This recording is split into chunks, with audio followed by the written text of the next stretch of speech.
You put her on the front porch? Yeah.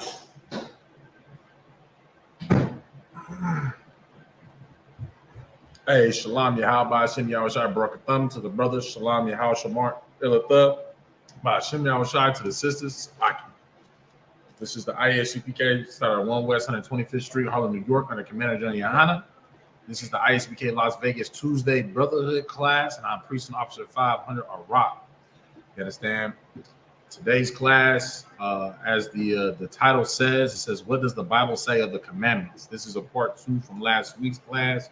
As I had stated, I have plenty of notes to go over that I wanted to finish up.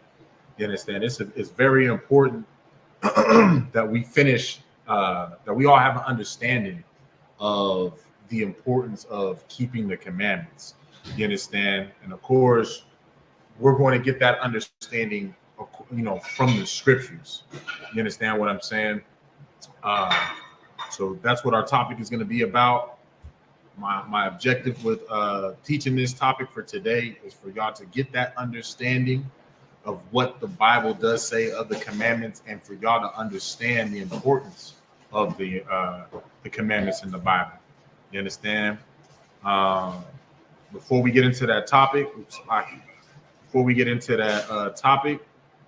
I'm just going to ask that everybody does their part to make sure that they like and share the class on YouTube, Las Vegas Israelites, and then also on our Facebook, Las Vegas, ISUPK Las Vegas.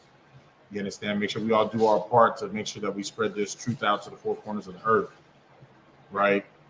So while y'all do that, I'm also going to be doing that myself. If there's anybody in the class at any given time that has any questions, feel free to type it into the chat, whether it's on or off topic. You understand? And I'll get to your question to the best of my ability, scripturally. If I'm unable to answer your question myself, then I'll take your question to a mightier man than myself and get you the answer. You understand? Understand that we are not the Christian church. You understand? So, we will let you know if I don't know, I'll let you know. You understand? But the important thing is I know somebody who does know. You understand? I will always be able to get you those answers. You understand? All you got to do is just ask. You understand? We're not like the Christian church where we're going to just sit there and tell you just to pray about it, or goddamn, do a song and dance and whisper things in your ear that just makes you feel good and sounds good. You understand? We deal with the actual truth. You understand? No matter how bitter it may be sometimes. You understand? So while y'all getting to that, I'm liking and sharing myself, and then we'll get into the topic, right?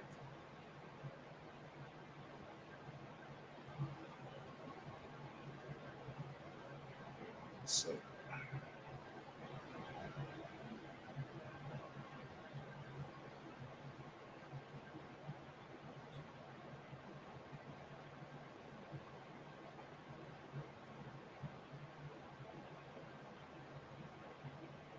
Right, I'm almost ready to go. See, we have no questions in the chat at the moment, which is all right. And then we're gonna get into this thing. Hey, Shalom, little Christ, I'm on about this. Good to see you in the class. And you as well, Nazam Anah. Good to see our sisters in the class. Most High in Christ. These are sisters that stay tuned in these classes. I damn near know. I already know that y'all gonna be in the classes almost every week. Y'all some solid sisters. Y'all got some solid husbands. That's why. Let me pull up my notes and then we'll get into this. And the bar, sis. All right, I believe we stopped at the book of Luke, chapter 1, verse 6. So that's where we're going to start. All right. Yeah, all right, says most of not crying. All right, so that's where we're going to start today. We might have already read it last week. I think that's actually where we ended off at, but you know what? Ain't nothing wrong with rereading it. You understand? You can honestly, you can never get a better get enough of an understanding of these scriptures. You understand? You can never get a good enough understanding of a breakdown. You understand? Like this scriptures is, y'all gotta understand this. This book is a living book, and actually, I want to ask y'all who can tell me what I mean by that. This book, the Bible, is a living book. That this is a living record. Who can tell me what that means? Well, I get to that page. Okay, yeah, so I did. This is where we left off last week. Ain't no. I'll give y'all about, let's see, 15 more seconds, and then I'll just give y'all the answer.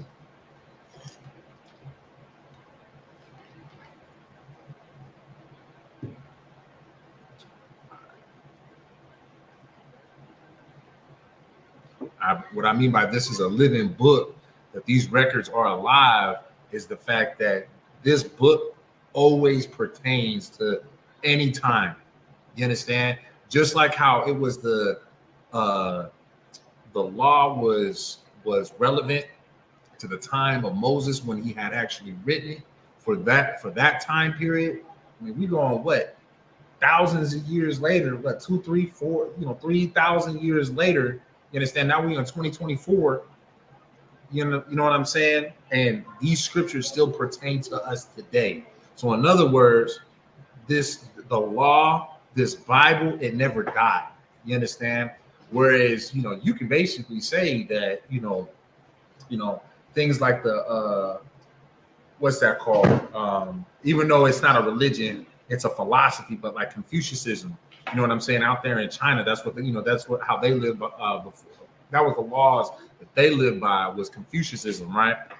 Those philosophies from Confucius, that really only pertained to that time. You understand? In other words, it's outdated now. A lot of the ways of how they thought back then wouldn't transfer to how China even lives today. You get what I'm saying? I'm not 100%, acquainted with Confucianism. I read into it just like a tad bit, so I can't really reference too much. You know what I'm saying? But like a really big thing, like take for example, the reason why they would take how they would deal with their wives, I know, is part of their their philosophy. You know what I'm saying? Where they would slap the dog piss out of them women. You get what I mean? That was something that basically worked at that time. But as you can see today in China, even if they were to try to re-implement that, that's something that's outdated. That's something that technically actually never even worked, no matter what what part of the timeline that y'all are in. You get what I mean? Whereas, if you take the Bible, you see how the Bible talks about how we need to deal with our wives. You get what I mean? It's always instructed us to be compassionate and loving to our wives, which, quite frankly, will never go out of date. You get what I'm saying? It will always be relevant. Those laws will forever live, will be an everlasting way of life, because that's how you should deal with your wives in the first place, and your brothers and your sisters. You understand? The list goes on with all the commandments, the way that we are instructed to conduct ourselves and deal with the other nations, what to and what not to eat, what traditions, you understand, what ordinances to keep. You understand? It never goes out of date. It always has a relevance. You understand? So that's what that means by this is a living book. You understand? It'll always give you wisdom for whatever part of, whatever year it is, whatever day of the month it is. You get what I'm saying? It's always relevant, right? So let's go ahead and start the book of Luke, chapter 1 and verse 6. And again, while we read these scriptures and go through, no, right, sis, and that's another good point right there. The sister said, "And the God of the Bible is alive." You understand? The Most High is everlasting. You get what I'm saying? The book of Luke, chapter 1 and verse 6, and that's what I meant to say. I didn't finish that thought. While we read these scriptures, make sure that we always keep in mind what the title of the class is, so that we understand the relevance of the verses that I pull out. You understand? So of course I'm reading, Luke 1 and 6. So we keep in mind, what does the Bible say about the commandments? You understand? So the book of Luke, chapter 1, verse 6, and they were both righteous before God, walking in all the commandments and ordinances of the Lord, blameless. You understand? So this right here, now mind you, the book of Luke is in the New Testament. So there's a very big, that's one big note that everybody should jot down, in the fact that even the New Testament references the fact that we need to keep the commandments, right? In Luke chapter 1, verse 6, and they were both righteous before God, right? How is it that they were righteous before God? Well, let's read on. Walking in all the commandments and ordinances. So whatever the Most High God had commanded us to do in the Old Testament, these brothers right here in verse 1 and 6, Luke 1 and 6, you understand, they were still keeping those commandments, and that's what made them righteous. Not because they was, in church talking about some holiday with venomous snakes in their hands, you understand, and letting them bite them in the neck just to go to the doggone hospital to require a freaking antidote. You get what I mean? That's not what they did. You understand? They're not out there, telling everybody how much they love God and I'm more holier than that. Like, that's not what they're doing. What they're doing is what the Most High God had commanded them to do, which is keeping the commandments and the ordinances of the Most High. You understand? So another key point to also take from this is that, during the New Testament wasn't written at the time that they was there. You understand? So of course they're reading from the Old Testament, just like how we should always be reading from the Old Testament as well. So, because what was written before time is there for our learning. Those laws, statutes, and commandments are there for our learning. You understand what I'm saying? So, and of course, we started, today we started in the New Testament with Luke 1 and 6, which lets us know that to be righteous is for you to keep those commandments and the ordinances of the Most High, being blameless. You understand? We should all be blameless, right? Which means that you didn't offend the law of the Lord. You understand what I'm saying? And then from there, guess what we about to do? Just like what I just said, we're also gonna reference the Old Testament. You understand? So now we're gonna drop that. Let's go to the book of Exodus, chapter 15 and verse 26. The book of Exodus, chapter 15 and verse 26, right? And of course, like I said earlier, when I started off the class, because I see that there are still people trickling into the class, and Most High in Christ, for those of y'all that are tuning in, it's good to see y'all. Salaki. If y'all have any questions, whether it's on or off topic, feel free to post it into the chat, all right? And of course, I'm going to remind y'all throughout the class of just that. And then, of course, I'm going to also encourage y'all to make sure that y'all participate in the class. You understand? Not only does it help the learning experience for online be a lot more proficient, but your guys' comments in the comment section helps. It helps with the algorithm, so then that way these videos can be pushed out to the four corners of the earth. And of course, always be mindful of that with any ISUPK video that you watch. You understand? Not just Officer of Rocks, not just ISUPK Las Vegas. Any and every class is, you should want to participate for your learning, and then also, of course, the fact that with you participating, it helps boost the algorithm. Even if it's something, because I see sometimes like in like the scripture breakdown class, like how people just put the fire emblems and stuff like that. Even if it's something as simple as that, you know what I mean?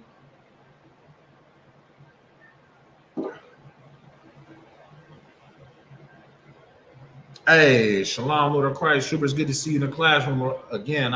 Just so you know, because I see you just tuning in, we just now get to the book of Exodus, chapter 15 and verse 26. If you want to, you want to follow along with us, all right?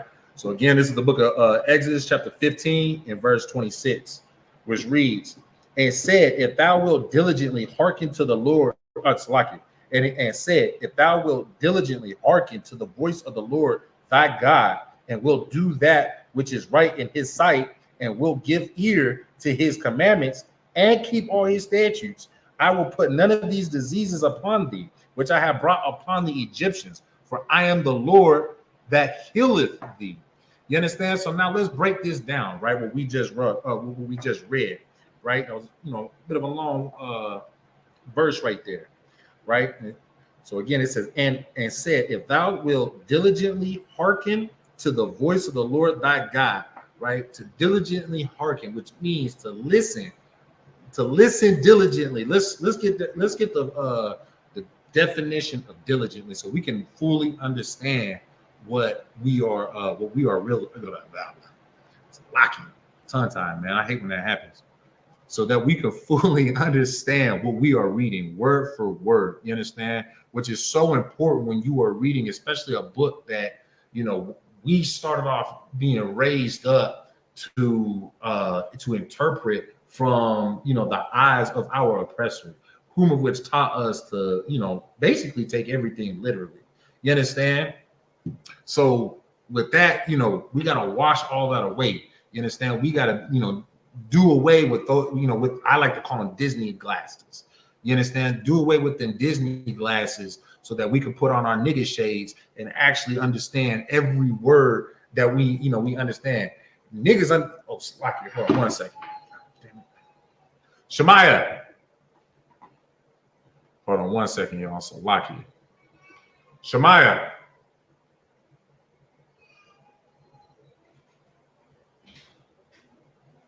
The baby woke up. Slocky, y'all. But you know what I'm saying? It's, niggas, it's not for niggas to be, it's not a normal thing for, the condition that we are in right now for us to, be ignorant like how we are on the streets right now. That was all fabricated, through years of oppression, through, our oppressor. You understand? The so-called white man, or biblically known as Esau. You understand? We are very educated, wise, and knowledgeable people. You understand? All right, let's get that definition of diligent. All right. So diligent is an adjective. Let me make sure I'm reading the right one that pertains to this verse. Are you gonna put him back to sleep? No, I'm pretty sure he's up for the night now. Well, I mean, at least give him a bath and stuff like that. Yeah, he still needs to bathe. Salaki, y'all. All right. So diligent, adjective. Let's make sure I give y'all the right definition. Constant in effort to accomplish. There we go. So adjective, we'll go with the first one, right? Constant in effort to accomplish something. Attentive and persistent in doing anything. You understand? So let's read that again, right? If thou wilt diligently hearken to the voice of the Lord thy God. You understand? So be persistent when you listen to the Most High God. You understand? So now when this is saying be persistent with listening to the Lord, right? So in other words, man, when the Lord tells you do not eat pork, do not eat shrimp, crab, lobster, keep these high holy days, do not take on the ways of the heathen. You understand? The things that the Most High God had told you, he said be diligent with those things, diligent in following those things, diligent in listening to those commandments, or be persistent. You understand? And it's important for us to understand just those simple, small words, right?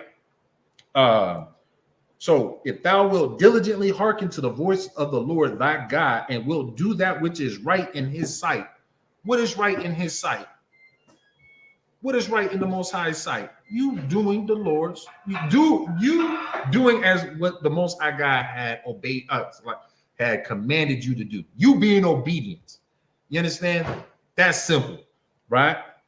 And which will do which is right in his sight, and will give ear to his commandments. Now, so far from what we read, for those of y'all that were in class last week, right? Because I know I have brought this out last week. From what we've read so far in just this verse, what is something that should really stand out to y'all, right? From what we've already read. And I'll give y'all one hint. This is how you know that this is a nigga book. This is how you know that niggas wrote this, said this, and this is for niggas. And when I say niggas, I mean so-called Negroes, Latinos, and indigenous peoples of America, North and South America. And I'm gonna give y'all, I'll give y'all 45 seconds this time to see if y'all can come up with an answer. And of course, don't be afraid to be wrong, y'all. You understand? Do not be afraid to be wrong.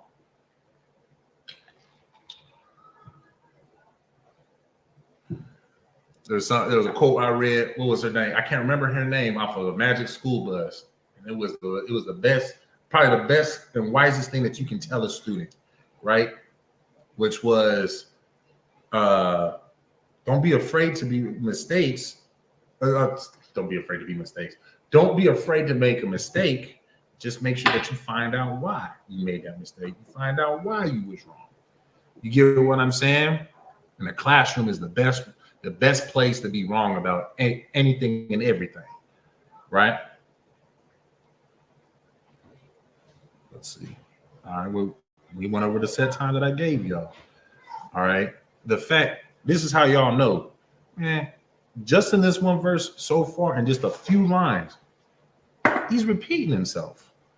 If thou will diligently hearken to the voice of the Lord thy God, and will do that which is right in his sight, which is another way of saying, obey me. Obey what what I've told you with these commandments, because we know that's what is right by the Lord, right? And will give ear to his commandments. You will give his ear. You will listen to his commandments. Again, that's 3 now. And keep all his statutes. How do you keep his statutes? By obeying and listening to the Most High God, right? I will put now he's going to finally tell us what follow up with that, right? I will put none of these diseases upon thee, which I have brought upon the Egyptians, for I am the Lord that healeth thee. You understand? The Lord is letting us know that as long as you listen to me, you do as I command, then nothing of evil will touch you. These diseases that the Most High God had put on the Egyptians, the atrocities, it's like, the judgment that's about to come down on America, you understand? You will have sanction from it if you simply just follow and obey what the Most High God had commanded you to do, and you keep his statutes. You understand? So of course, again, we're supposed to always read, keep in mind of the title of this class when we read these scriptures. What does the Bible say of the commandments? Well, it looks like the Bible is telling us to keep the commandments. You understand? At all times. And we started off at Luke, which is in the New Testament, right? And now we're in the Old Testament. And we're going to hit another one in the Old Testament, right? We're going to go to the we're going to stay in the book of Exodus and go to chapter 20 and verse 6. So like I did see y'all did leave some comments. Okay. Let's see. So maybe I got to give y'all a little bit more time. I think y'all might be a little bit further than just 45 seconds if I'm going to ask y'all a question. But it's Sister Manabah. Exactly. That's exactly the answer I was looking for, right? And then the Sister Nazamana, kind of like a parent, repeating ourselves to our kids to make sure they understand. Exactly. But you know what? I want to take that just like even a step further, because of course you're spot on with a parent. But just think about the fact that we repeat ourselves with anybody and everybody. When we making a point, and we want to make sure that you heard and understood what the hell what was just said. I wish you would. Boy, I wish you would. I wish you would. You know what I'm saying? Ain't nobody else do that but niggas. I wish you would. Boy, I wish you would. Because if you do X, Y, and Z, isn't that what we just read in Exodus? Isn't that what we just read in Exodus 15 and 26? Well, basically, the Most High just said, man, hey, listen, man, if you listen to me, if you do as I say, you do what I just told you to do, all these terrible things that happen to everybody else won't happen to you. You get what I'm saying? And look, I sound like a poet, didn't even know it, man. I'm over here rhyming. Man, you know what I'm saying? I might actually just be, a descendant of David or something like that. I might have my own book of songs. I'm just playing. I can't rap for nothing. Let me stop. You understand? But y'all, I pray that y'all understand what I'm saying, though, right? I hope y'all understand what I'm trying to lay out for y'all. right? Okay, so we're going to continue on to the book of Exodus, chapter 20 and verse 6, which reads, and showing mercy unto the and showing mercy unto thousands of them that love me and keep my commandments. Now, of course, I understand that some of y'all might still say, well, this, you right now you still reading in the Old Testament. You still reading in the Old Testament. But I say this to you: stay tuned in the class. We're gonna sit in the Old Testament just for a little bit. We started off today in the New Testament, right? We're gonna get a couple more verses in the Old Testament. But guess what? We're gonna go right back to the New Testament so that you can see that this Bible is full circle. You understand? Just like how you can say that. I mean, for Israelites, the damn near the circle of life, right, is right here in this Bible. You understand? Where it talks about life and death and everything in between. You understand what I'm saying? For an Israelite, for a so-called Negro, Latino, indigenous peoples, this is our circle of life right here. You understand? But of course, for those of y'all that need to gain that understanding, that that the New Testament is relevant because of the Old Testament. You understand? We're gonna we'll keep it all full circle. So just stay tuned, right? Hey, Shalom with Christ, Triple Halak, man. It's good to see you in the class, right? So now we're gonna drop that. Oh, slack it. Let me just break that down real quick. Make it simple. And showing mercy unto thousands of them that love me and keep my commandments. So the Most High was only being merciful to the ones that loved him. And who were the ones that loved him? The ones that kept his commandments. I mean, wait, you find that in the first book of John. What is that? 3 and 4, I believe. I always get 3 and 4, chapter 3 and 4, and chapter 5 and 3 mixed up. But I believe it's 1 John 3 and 4, right? For we know that this is the love of God, that we keep his commandments, and that his commandments are not grievous, right? Right. All right. So now we're gonna drop that 1 John 5 and 3. Look, see now, the sister gonna teach my class, man. She's gonna tell me, no, the water, sister, water. I'm just playing the water though. So yeah, 1 John 5 and 3. Like I said, I always get the two mixed up. So the water for that. That's sisterhood right there. Right. All right. So we're gonna drop that. We're gonna go continue on to Leviticus 26 and 18. And I am gonna try to speed it up a little bit more because, like I said last week in the beginning of this class, man, I got blue notes for this one. You know what I'm saying? I do want to get through all of them. You know what I mean? So that we can go to the next. So we can get to the next topic. Lord allow, for next week. But I do want to finish this because, of course, I mean, hey. How can you, if you don't understand how to keep the commandments, if you watch my classes, then I teach a Tuesday Brotherhood class. My job is to show y'all brotherhood, and if I'm not showing y'all what the scripture says about commandments in its fullness, then I'm not doing my job if I'm not breaking this down for y'all. You understand? So that you understand how important it is to keep the commandments, especially according to the scriptures. I'm not doing my job. You understand? If I don't do that, right? So of course I got to make sure at least all the notes that I got, I'm gonna make sure that y'all got it. So that way we can at least be on that, on that level, with each other on understanding the importance of the commandments. That's what brotherhood is, right? Okay, so like I said, so the book of Leviticus, chapter 26 and verse 18, right? 26 and verse 18. There we go. The book of Leviticus, chapter 26, verse 18. And if ye will not yet, and if ye will not yet for all this hearken unto me, then I will punish you 7 times more for your sins. Now, who can tell me what the Most High is saying right there? I mean, it is pretty cut and dry, but I want to make sure that y'all tracking on what is actually being said right there. I want y'all to tell me.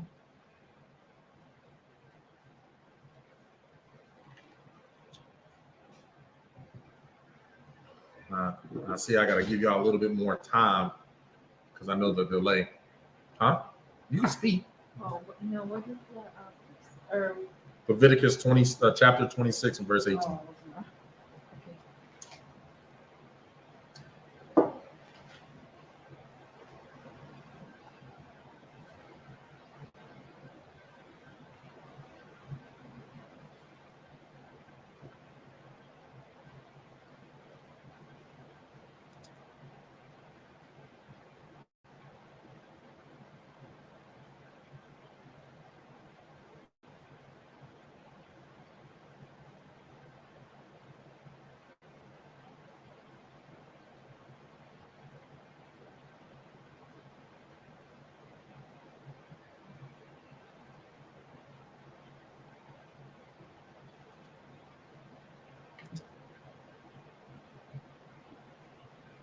Let's see. So Sister Manaba is saying, so this verse allows us to understand why when we do wrong, jail times is 100 plus.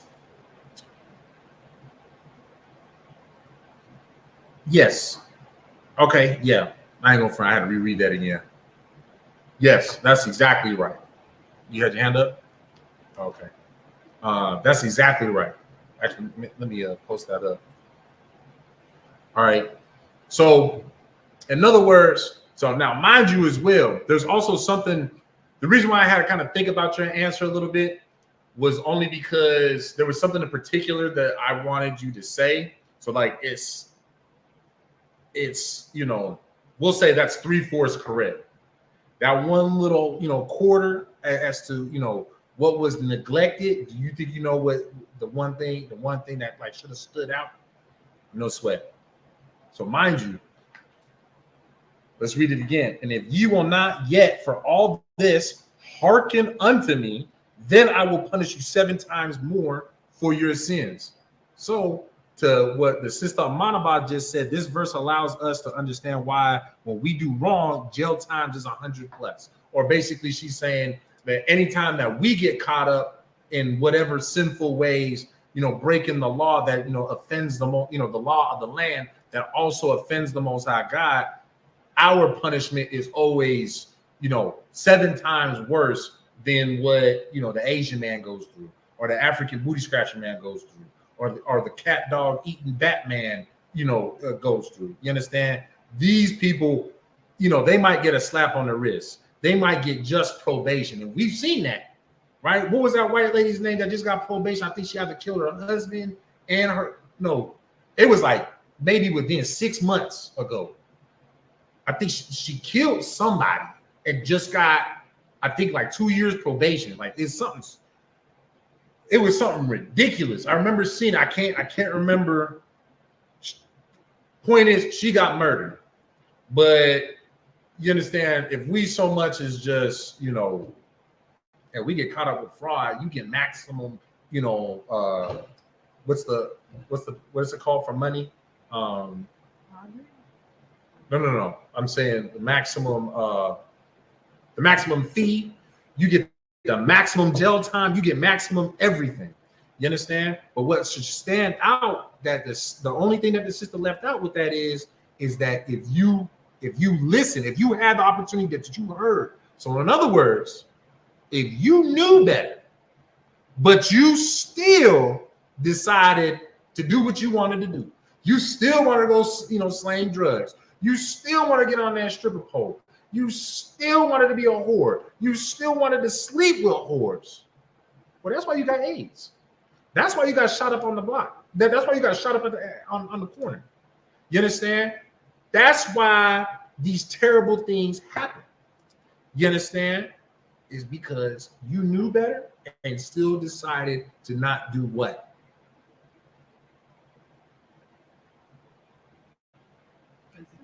So I know you just got here. I said earlier, when we're with each verse, and of course every question that I read and ask, keep the title of the class in mind, which the title is, what does the Bible say of the commandments? So basically the question is there to, make you think, like, what is the relevance of the commandments.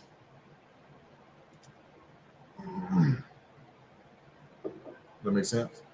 What was the question you asked before you said?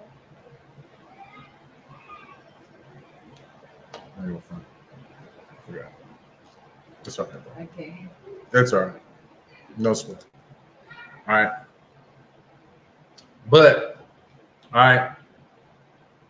So us understanding, and again, like I've been saying since the beginning of class, it is important. It is brotherhood for me to give y'all that understanding, to bring that understanding to y'all of the relevance of the commandments. You understand? Because, that's what my question was. The Most High punishes us when we don't do what? I worded it differently, but that's basically what I asked. Following the commandments, exactly. Hey, Shalom, Lord of Christ, Kodash Ya'ala. Good to see you in the class. You understand? So, and which lets you know, I mean, you're able, as a Negro, Latino, and indigenous people, you're able to look at yourself when it doesn't matter where you are on the four corners of the earth. You're always in the same condition. You understand? Whereas, like, you could even take where, so like a lot of the World War II veterans, that fought in the World War II theater in Europe, the European theater, when the war ended, a lot of them ended up staying there. They ended up staying, in France. They ended up staying in Italy. They ended up staying, in hell, actually some of them in Germany as well. They stayed in a lot of those countries that they basically, they were on post at when the war had ended. And the reason, they wrote back home still to their families to, explain why they stayed in those countries, right? And they told me, man, you know what? They treat Black people here in Europe better. They treat us like heroes. Now, just think of it like this, though. This is the thing about that. You got a brother out there in the UK, Shamgar. I'm working on getting as big as that brother is, God damn it. But this brother will let you know that, you know what? They don't treat them as heroes no more.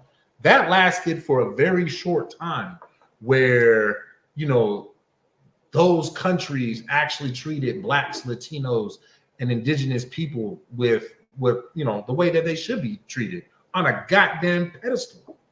You understand? We should be put on a freaking pedestal. The reason why World War II, all of the wars that America had ever participated on was only one because of the things that the Negroes, Latinos, and indigenous peoples had done for America. Hey, hey, Shalom, what a crazy man. Hey, man, it's good to see you in the class, huh? Right? Those wars were only won because of us. The Europeans gave us a very small time window of victory where they appreciated us. But again, ask Shamgar the condition that they're in the UK. I can't remember exactly which country that he's in, Slovakia, right? But ask him of the atrocities that black people are going through out there in the UK. I mean, you got to think of it like this.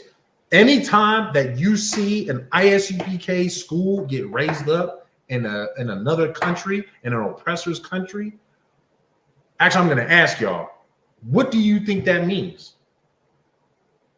What do you think it says about that country?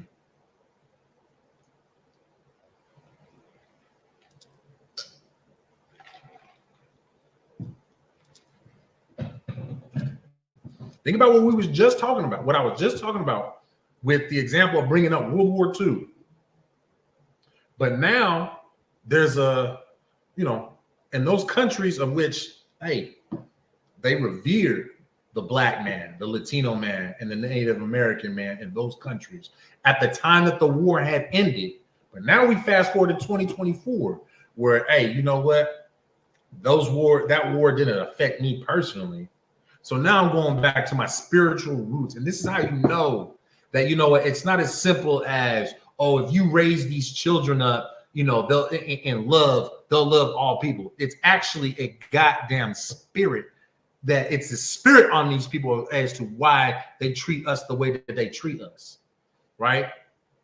So I ask again, anytime that you see a UPK school get raised up anywhere, what does that say about that land? What does that say about that country, that city, that province? What does that say about that place?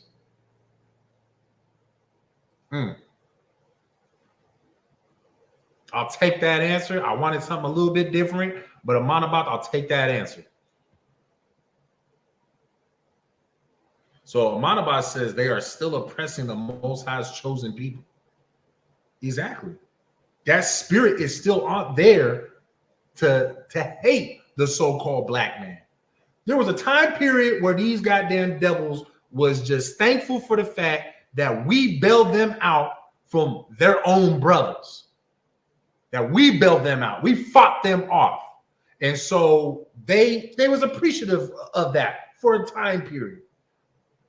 But hey, even with the mixing of the children and everything in the history of what, you know, hey, we bailed y'all out.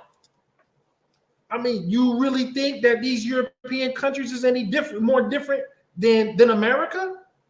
The only thing that America just has been staying true to who the hell they have been since the times they came here in 1419, since they set foot on the indigenous people's land in 1419. You understand? They've kept the same doggone spirit. They hate you, Negro. They hate you, Latino. They hate you, indigenous man and woman. They hate you. You understand? Like, it's kind of like how they say, you know, why it's so important for you to actually get to know somebody before, you know, you marry them, before, you know, you ask them to move in. You know, the Bible says, you know, just to paraphrase it, but don't be quick to call somebody your friend.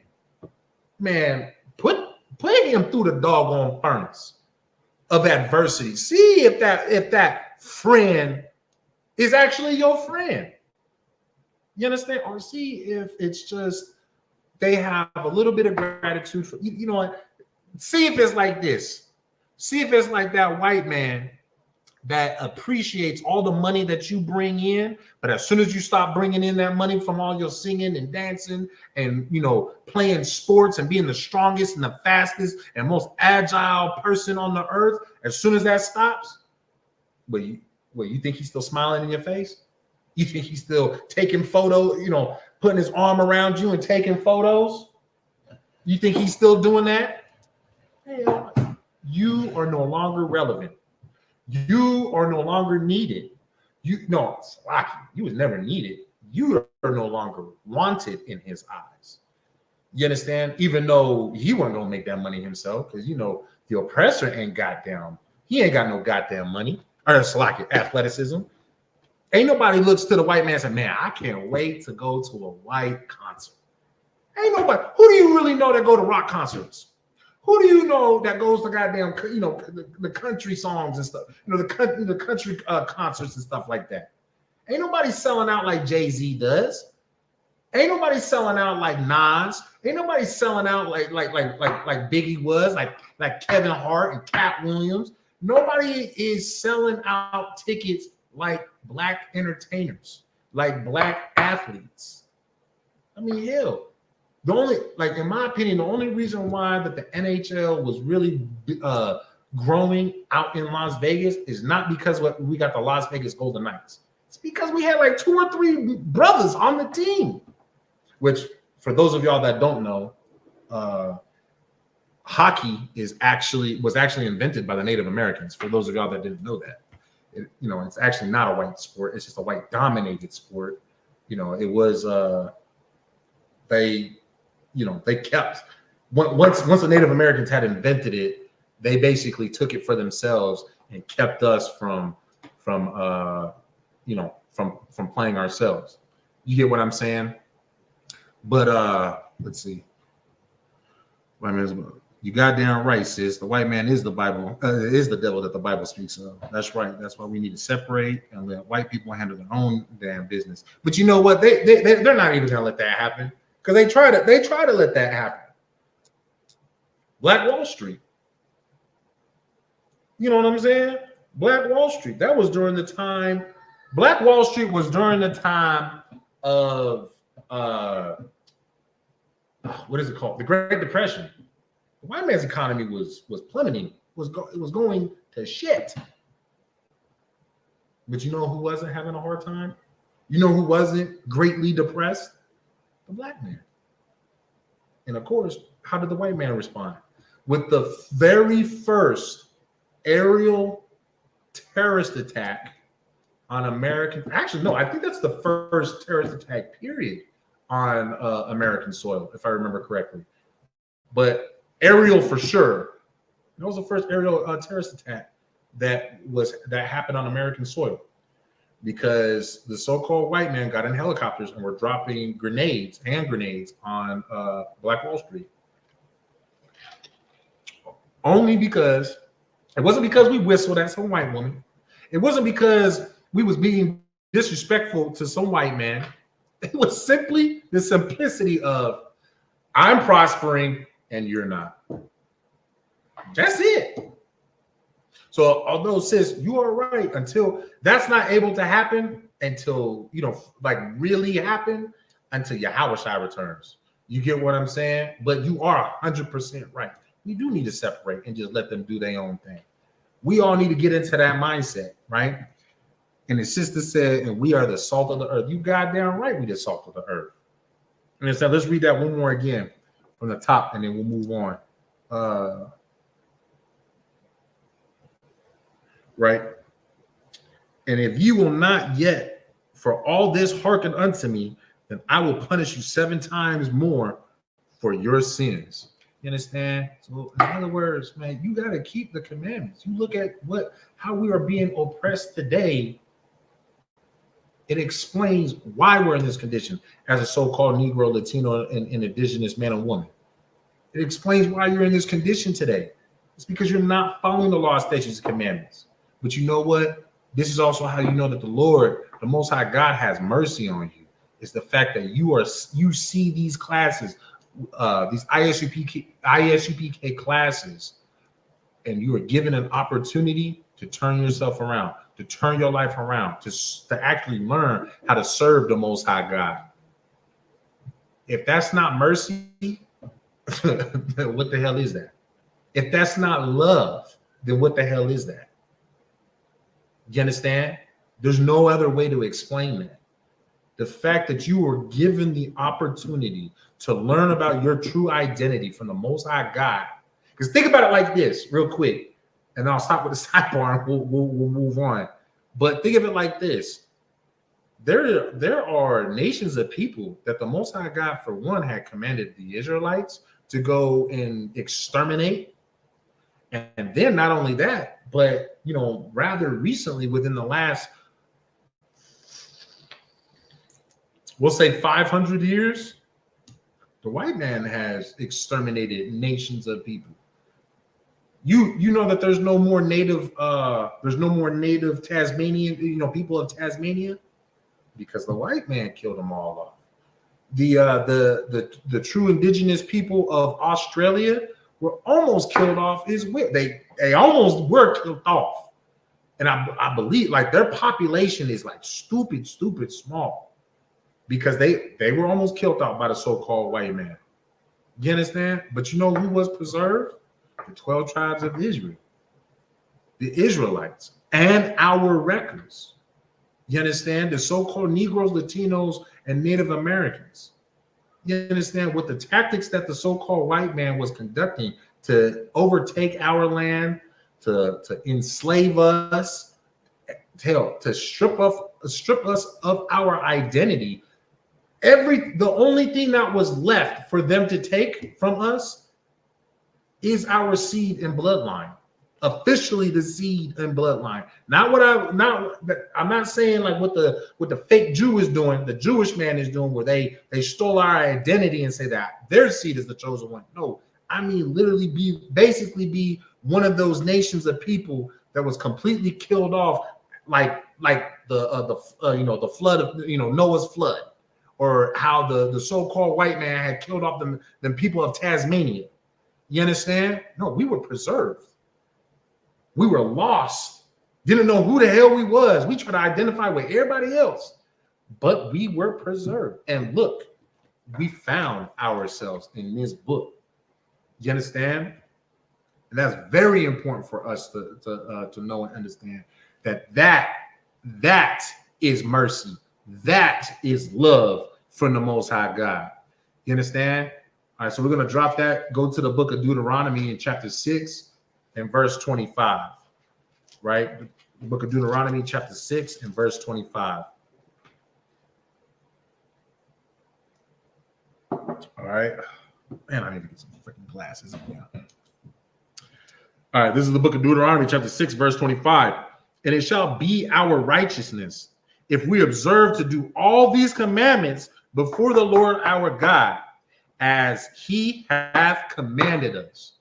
Man, so I mean, I don't see how that can get any more difficult than that, right? To understand that. Matter of fact, and let's read verse 24 real quick. And the Lord commanded us to do all these statutes, to fear the Lord our God, for our good always, that he might preserve us alive as it is at this day.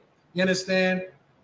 When we listen to the Most High God, we obey the Most High God, we follow the laws, statutes, and commandments. So like it, he will preserve us in that state.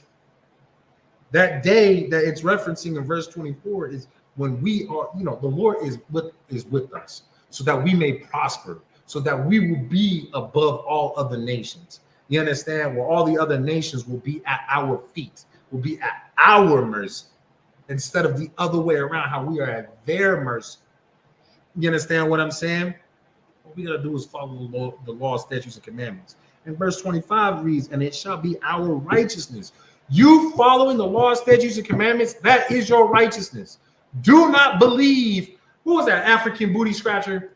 He was on I ain't gonna front. I slick love that video though, where he says if you die and you go to heaven and I'm not there, you are not in heaven.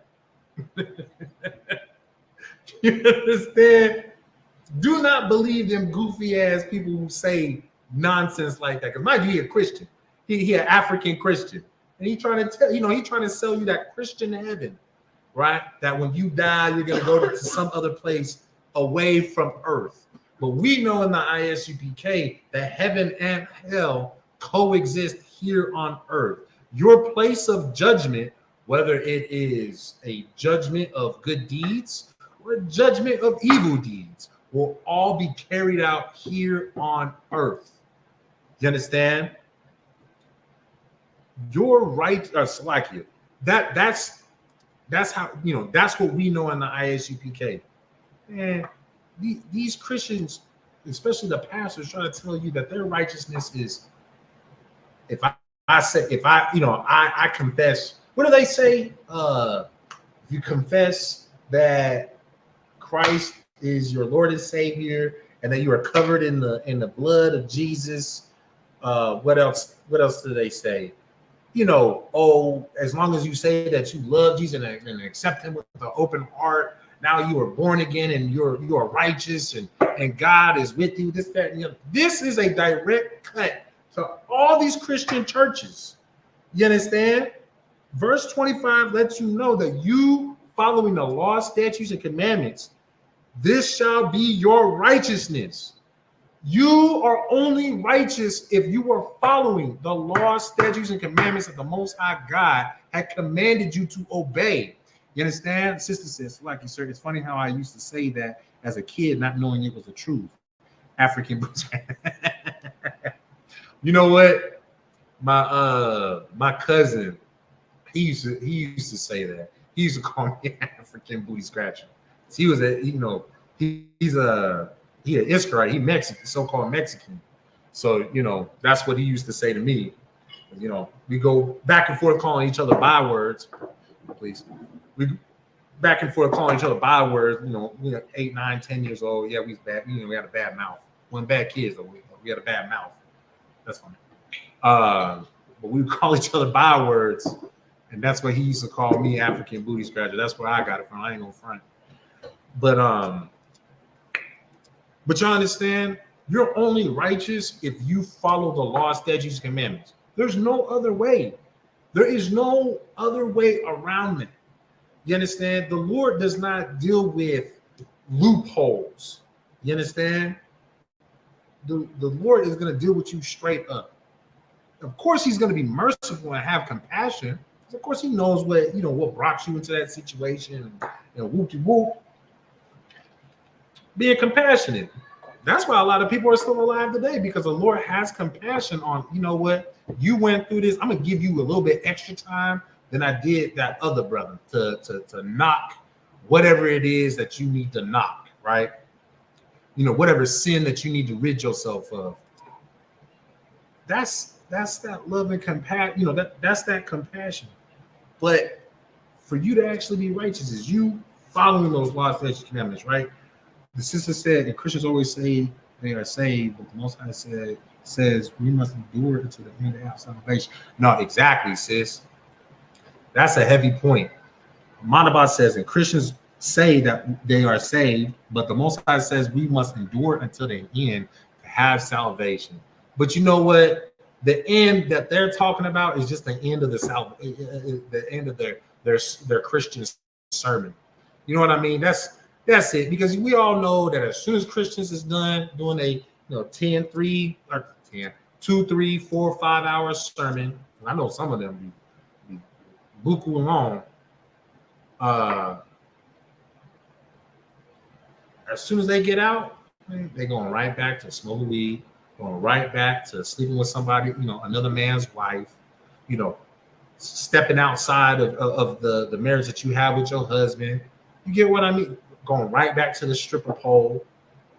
You know what I'm saying? Like, we all know that that's exactly where Christians go straight back to. So the end of Christians only take in mind the end of the sermon. I'm sure they know that scripture.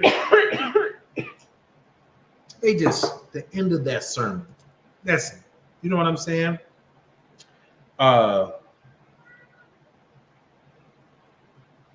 So let's go ahead and we'll drop that now. Now we're going to go to the book of Deuteronomy, chapter 11 and verse 1. This is the book of Deuteronomy, chapter 11, verse 1.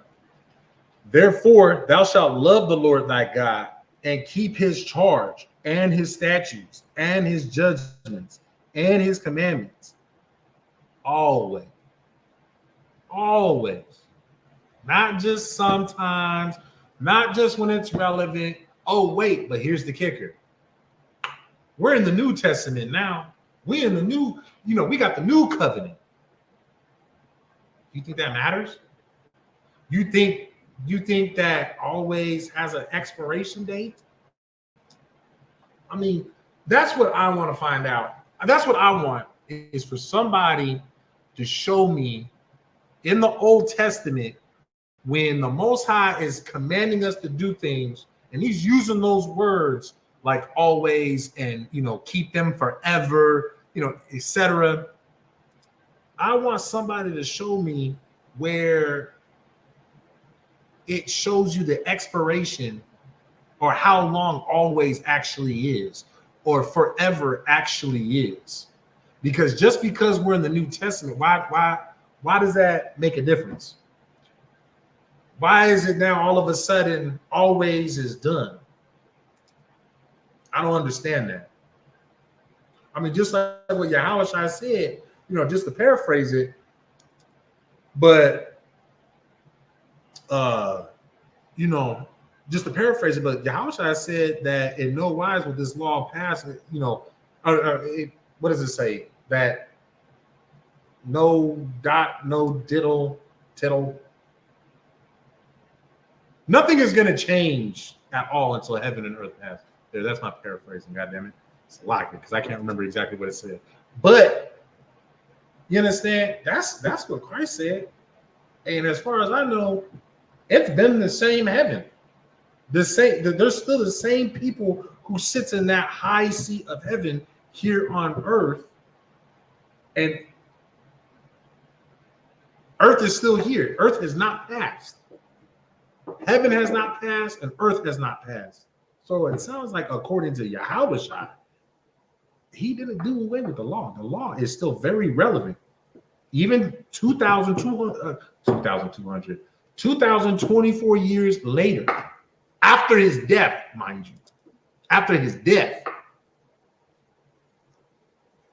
So where do we get this,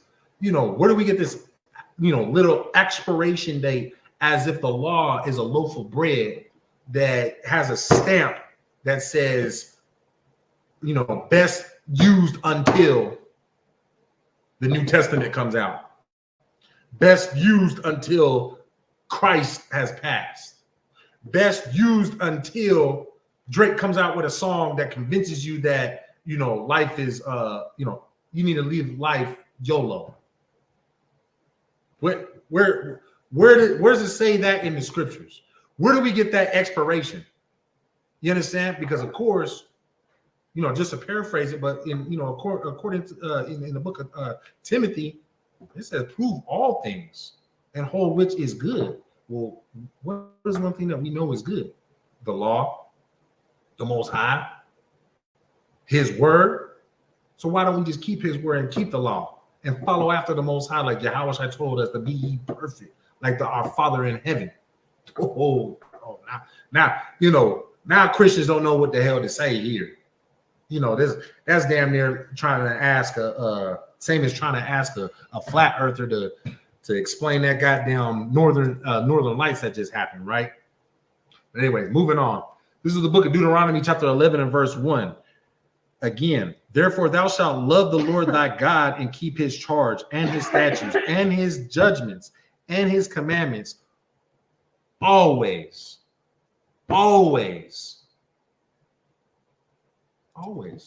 There's no expiration. You understand? Drop that. Now let's go to the book of Deuteronomy, chapter 27 and verse 26. Chapter 27, verse 26, which reads, Cursed be he that confirmeth not all the words of this law to do them. And all the people shall say, Amen. Now I want somebody to tell me, well, this is very simple, very short. What did we just read? What did that just say?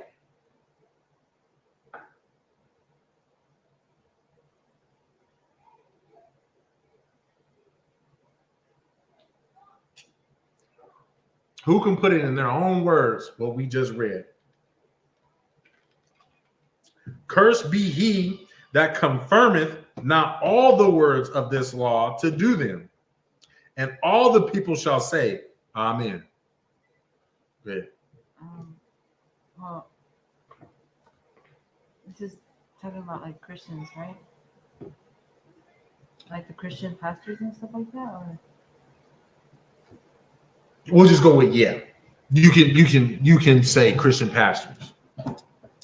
That this is, because it's basically saying like it's kind of like how they choose like what laws to do, right? Mhm. Kind of thing. Like they don't say the full thing. Like for instance, like they know that pork is, you're not supposed to be eating pork, Mhm. but it's because they bless it before they eat it, they think that it's okay, something like that. Something like that. Like you're on the right track. You're on the right track. You're in the ballpark because, of course, you started off with Christian pastors. So that's an excellent example to start off with. Good foot in the door, right? So we'll read it again. Cursed be he that confirmeth not all the words of this law to do them. And all the people shall say, Amen. Let me give y'all a few more moments online, just because I know that there'll be that little delay.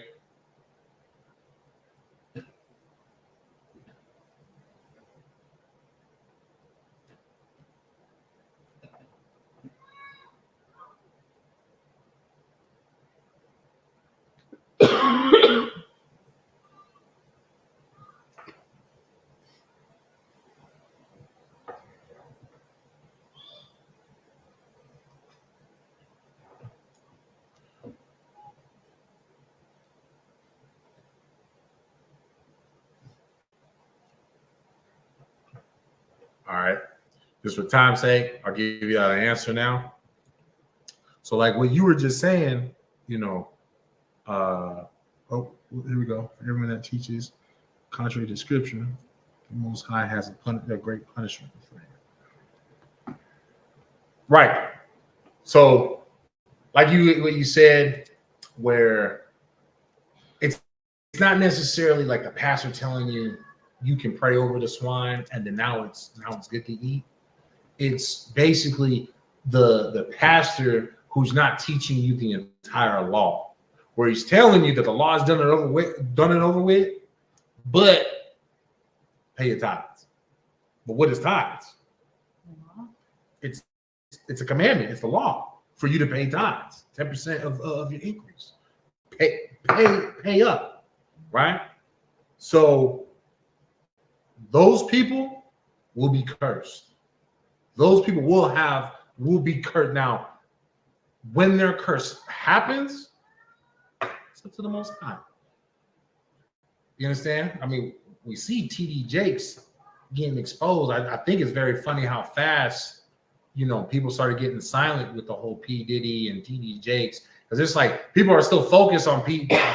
Diddy and everything that's coming out of that. And then, you know, they got quiet with the Epstein Island thing again, you know, but they still talk about P. Diddy just on some like joking manner, but nobody's really talking about that. So, but there will be a time where, you know what, no, you're going to be an example. It may not be in this lifetime. Just like what the book of Ecclesiastes says, you know, in, you know, just paraphrasing it, but the book of Ecclesiastes talks about how, you know, because punishment isn't expedient, you know, people are quick to go and commit sin because, oh, you know, you basically in a mindset like, shit, I never got punished. So obviously it's okay with, you know, what I'm doing is okay. The pastors is thinking that same exact thing, that clearly the law is done and over with. I mean, you see that the Most High God keeps blessing me with, you know, with the G6 jet and, you know, these gator boots and, you know, this designer suit, and we just got an even bigger mega church for more of y'all to give your tithing offerings, going on and on and on, you know, for him to be blessed. Now he's damn near believing his own lie that, hey, obviously this is okay. This is what it is, that the law is done and over with. You understand? But there will be a time where that curse is going to slap the dog piss out those people. You understand what I'm on about? So TD is really getting, I'm not reading all of that, but you're right. He is getting swallowed. You know what? Did y'all see how TD Jakes, they showed after all that controversy came out with him and P. Diddy, how there was like nobody in his mega church, got that big ass church. There was like nobody there. I pray it's still like that. In fact, I pray there's not a single goddamn seat filled. Not a single doggone one. I pray all his cameras break, his goddamn lights burn out. Man, you know what? Because technically, I mean, he is a brother. I pray his ass realizes the wrong that he's been in and comes into the ISUPK and gets himself right. You understand? Because one thing that y'all got to remember, man, nobody is above reconciliation. No, let me rephrase that. No Israelite is above reconciliation. You understand? Negroes, Latinos, and indigenous men and women, nobody is above reconciliation. You understand? If TD Jakes were to humble himself, which it's a long shot, but I ain't going to speak for him. We don't know what the Lord has in store for him. But, you know, TD Jakes humbles himself and goddamn, you know, does what he's supposed to do and starts serving the Lord, finds the ISUPK so that he can actually serve the Lord. You know what I'm saying? I pray he is given that opportunity. You understand? A long shot. But until then, he a wicked, disgusting bastard. You understand? They say he passed his church to his wife. Oh, for real? Like, so like she's the head honcho? Like, okay, like, so does she own the church? Or is she like being, she's being a pastor at the church where she took it over? Yeah, let me know, sis, because I didn't know about that. That's crazy. While we wait for that response, and I'll read it for y'all as well. Let's drop that. We're going to go to the book of Deuteronomy, chapter 28, and verse 54. All right. Book of Deuteronomy, chapter 28, verse 54. So that the man that is tender among you and very delicate, his eye shall be evil toward his brother, and toward the wife of his bosom, and toward the remnant of his children, which he shall leave. You understand?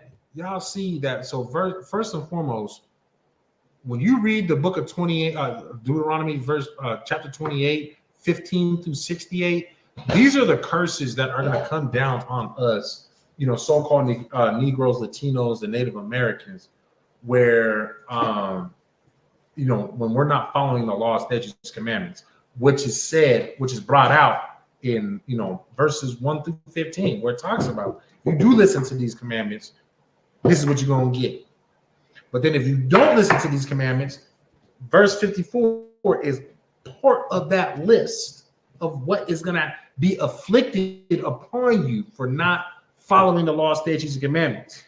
Right? So let's read that again. So that the man that is tender among you and very delicate, his eyes shall be toward his brother and toward his wife of his bosom and toward the remnant of his children shall he leave.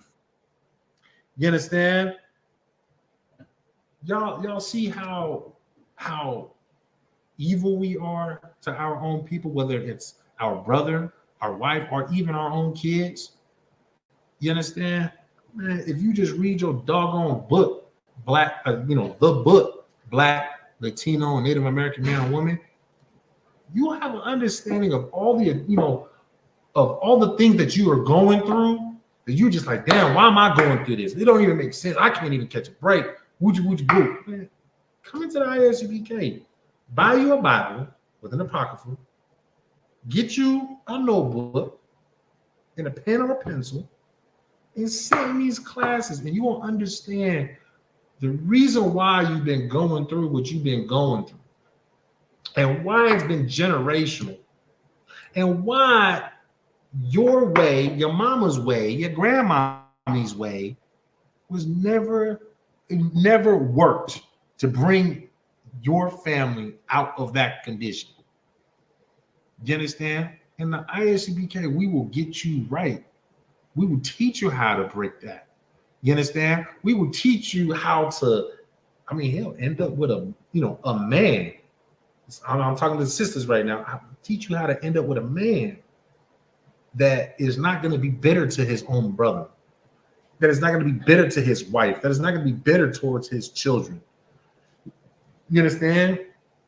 Because we'll pretty much set you up with a brother that loves all three. You understand? Loves all his brothers, loves his sisters, loves his children, loves his wives. You understand? You can only find that in the ISUPK. Hey, ask some Lavender lads if they actually got love in that school. You know what I'm saying? They damn near feeding their own sisters. They feeding our sisters to the African booty scratchers. What's her name? Oh man, what is that sister's name? Now I feel bad. Yeah, Joy Morgan, the water. Thank you. Ask Joy Morgan. Oh, you can't, because some African booty scratcher murdered her, and then I believe he ate her. Right? He ate part of her. Or was that a different one? I don't know. I want to be surprised if there was two of them. But God damn it, because you know how them African booty scratchers are. You know that Africans believe that albino Africans, they believe them to be magical. And so they are constantly on the run. If you're born albino, you got to hide your baby. Keep that baby basically tucked away because an African booty scratcher will come and grab, and it doesn't stop there.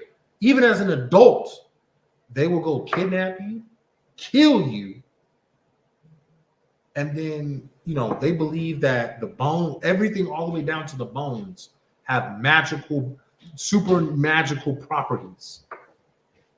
You understand? That's the African booty scratchers culture. That's what they believe in. And you know, and that's what albinos. Now let them actually find out that you are of royal blood, a chosen seed according to the Most High God. Wait, you don't think he's gonna kill you? You don't think he's gonna try to eat you? It's happened plenty of times. Ask the IUIC. Joy Morgan is not the only one. It's lucky. You understand? Let's drop that one.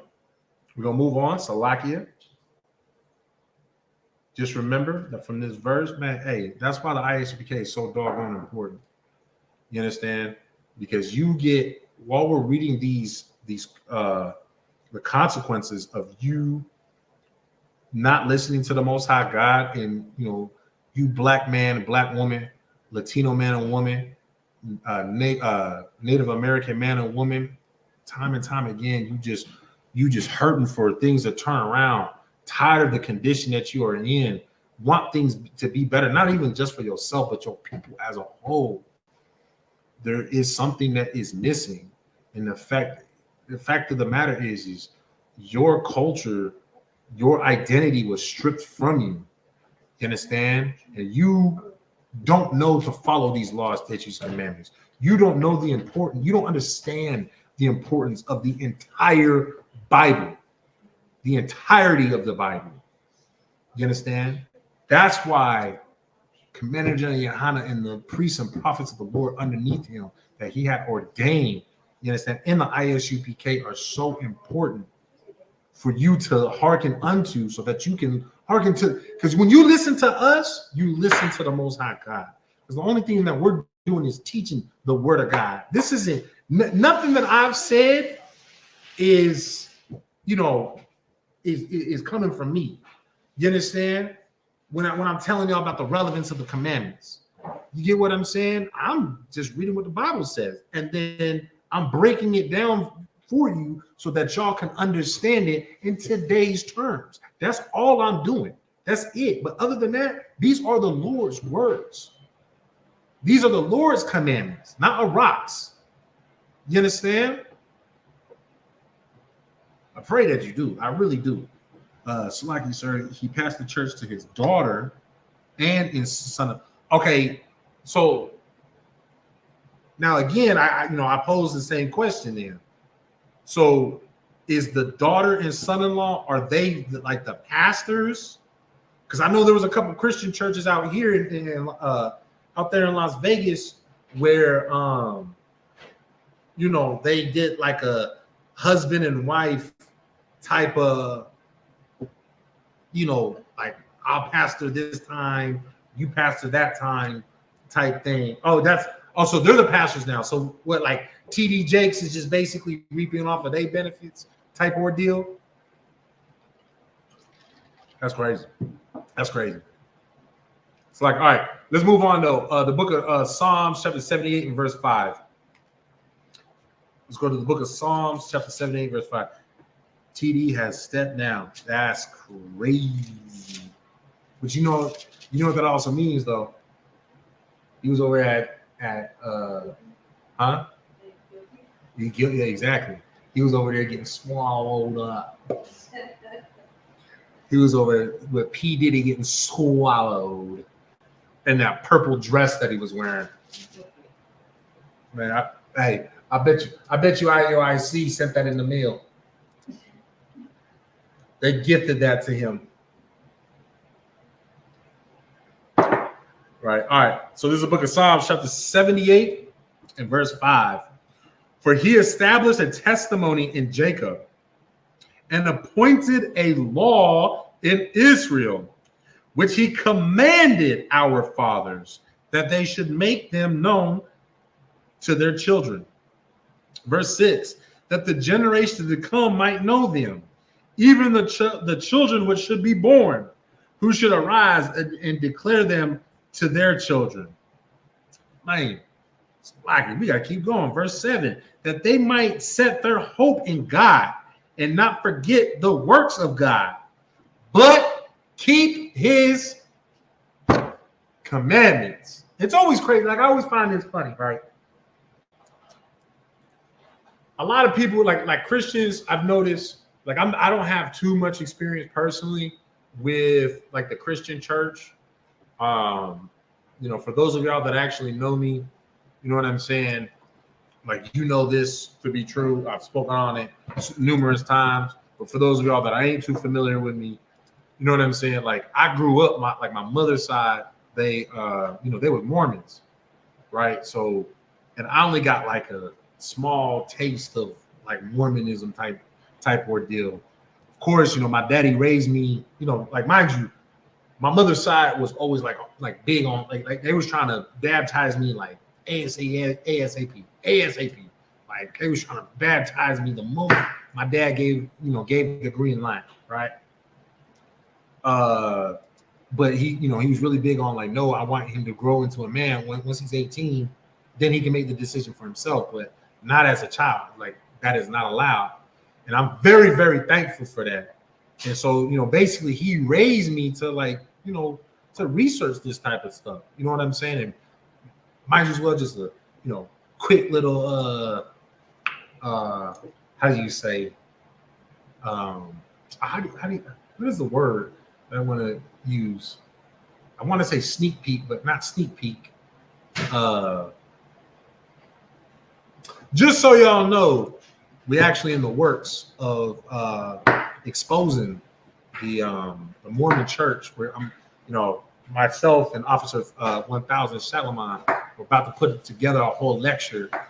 We're in the works of putting together a lecture to give y'all like a whole breakdown of like Mormonism, where it came from, what it's really about. Preview the water says, thank God, man. See that's sisterhood right there, man. That's true brotherhood. That's sisterhood right there. God, because you know, when it comes to vocabulary, you know, words and stuff like that, speech alone, like I'm a terrible speaker. I can read as long as it's not my own words. She knows that, but no. So sneak preview on what is to come for Wattises. You know, myself and Officer Shalimar 1000, we about to do a whole lecture on like the origins of Mormonism, and like just going in on where it came from, why it started, who started it, you know, the whole shebang. So, you know, stay tuned like that. That's why it's really important for y'all to make sure that y'all subscribe to our YouTube and also our Facebook. Facebook being Las Vegas is no, I got that twisted. Facebook being ISUPK Las Vegas, and YouTube being Las Vegas Israelites. You know what I'm saying? Make sure that y'all subscribe, hit the bell button. Make sure that y'all, you know, in tune with the with all the notifications. So as soon as it drops and we go live, like, y'all can participate. You know what I'm saying? Be included in them classes, because it is like what the sister says. It will be fire. You know what I'm saying? Because back to what I was saying though, before that little sidebar, my daddy taught me to, you know, raise me on researching these things. Don't be quick to just buy into, you know, a religion and stuff like that. And, you know, like Amanaba, she knows, like, I've, you know, spoken about this numerous times with her. You know what I'm saying? About like where I came from, like, you know, like I researched into, you know, the Muslims. I researched into Buddhism. I was, you know, obviously the Mormons. You know what I'm saying? Like, I was trying to find, okay, where do I fit in, until eventually the Lord said, you know what, hey, your walk is done and over with. I see that you're hungry. I see that you're thirsty. God damn it. Here it is. Here's the truth. Started me off with them lavender lads. I ain't gonna front. Like, I never actually joined them. I was just listening to them. But then as soon as I heard my first ISUPK class, I was like, yo, this is where it's at. This is where I'm supposed to be at. I haven't listened to anybody else since. You know what I'm saying? But Salaki, to get back to what I was saying, right? You know, it's always funny how like these Christians just like really try to go in on how you know, it's just for a time, like the law was just for a time and stuff like that, right? But right here, when we read verses 5 through, what would I stop at 7? In verse 6, it says that the generation to come might know them, even the children which should be born. Now, mind you, what is the one thing that I had said what is the first question that I asked in the beginning of class, which was, how is it that this Bible is a living book? How is it that this word is a living word and will forever be an everlasting living book? What is it that makes it living? It's the fact that it'll always be relevant. Well, guess what? Let's read verse 6 again. Actually, we'll read it from the top. Verse 5. For he established a testimony in Jacob and appointed a law in Israel, which he commanded our fathers, that they should make them known to their children. So mind you, this happened all the way back at the time of Jacob. You understand? That the commandment that was, the law, statutes, commandments, which should be known for your children, that I established with your fathers. Because technically, it was established even before Jacob. It was established with Abraham. Hell, it was established with Adam. You understand? It's the same laws, same statutes, same commandments. It's always been the same. It's always been established with this direct line. You understand what I'm saying? Let's read on to verse 6. That the generation to come might know them, even the children which should be born, who should arise and to declare them to their children. Verse 6 right there is literally talking, it still pertains to today. I am the child of Abraham, Isaac, and Jacob. You understand? My sons, Kazakia ben Yahawada, ben Arak. You understand? My son Shakal ben Yahawada, ben Arak. Salaki, it's ben Yasha Allah. Salaki, I did say that incorrectly. Ben Yahawada, ben Yasha Allah, but they come from my seed. You understand? But we come from Yahweh, we come from Judah. You understand what I'm saying? We come from that line all the way down. Mind you, this is thousands of thousands. This is what? How many generations is that before Yahushua came on? How many years is that before Yahushua came on scene? A couple hundred years, 1,000 or so years. You know what I'm saying? It's still talking about the sons and daughters, even today, from the time that the law was even established to begin with, even to today, we are those children. If you watching are so-called Negro, Latino, Native American man or woman, this is you are that child who is supposed to have this knowledge. You understand? That the generation to come might know them. Know what? The commandments that the Lord our God had given to our forefathers. You understand? You are the children that, these laws, statutes, and commandments was to be passed down onto. You understand? Who shall be born, who arise and declare them to their children. And then now hit verse 7, that they might set their hope in God. You understand? So that we will set our hope in God. Man, because you know what? You can't set your hope in the drug game. Can't set your hope in goddamn in the pimping game. You understand? All of these wicked ways, the ways of our oppressors, we've been seeing it for the last umpteen million doggone generations. You cannot set your hope in these other nations, because all it does is lead you into a situation like we are in right now in America. Actually, just in present day earth, on the four corners of the earth. You understand? The only thing to bring us out of our condition is setting our hope into the Most High God. You understand? That they may set their hope in God and not forget the works of God. Do not forget the works of God. Always remember what the Most High God is willing to do for you, Black, Latino, and Native American man and woman. Never forget it. If you start to forget it, then pick up this goddamn Bible and read through Exodus. You understand? Read through this Bible and see what the Most High God has done for you and his people. You understand? But keep his commandments. You not forgetting about the Most High God is shown by you keeping his commandments. When you keep the Most High God's commandments, you are showing that you remember what the Lord has done for you. You understand? You remember the love and mercy that the Most High God has for you. You understand? All right, let's go ahead and drop that. Now we're gonna go to the book of Proverbs, chapter 28 and verse 9. Book of Proverbs, chapter 28 and verse 9.